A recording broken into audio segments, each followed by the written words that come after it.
Presso la casa circondariale Pagliarelli Lorrusso di Palermo, un avvocato è stato colto in flagranza di reato mentre tentava di introdurre illecitamente un telefono cellulare all'interno dell'istituto penitenziario, consegnandolo a un detenuto di spicco della criminalità organizzata e sottoposto alle restrizioni dell'articolo 14 bis dell'ordinamento carcerario.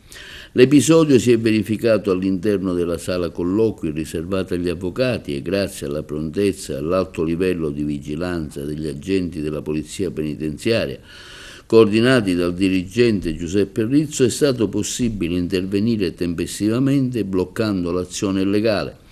Il professionista è stato immediatamente tratto in arresto. L'attività di controllo e prevenzione portata avanti dal personale di Polizia Penitenziaria ha dimostrato ancora una volta l'elevata attenzione rivolta alla sicurezza e al rispetto della legalità all'interno dell'istituto.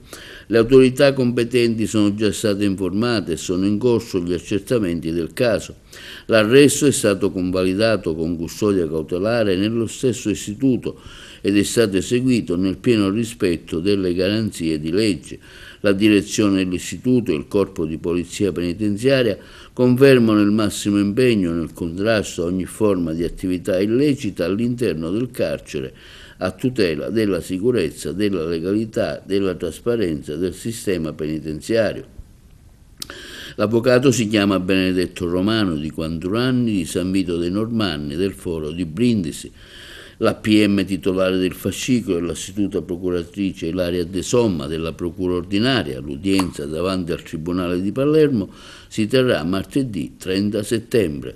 È stato invece denunciato a piede libero colui che avrebbe dovuto riceverlo, il 36enne sanvitese Gianluca Lamendola, ritenuto dall'antimafia di Lecce a capo di un clan della Sacra Corona Unita.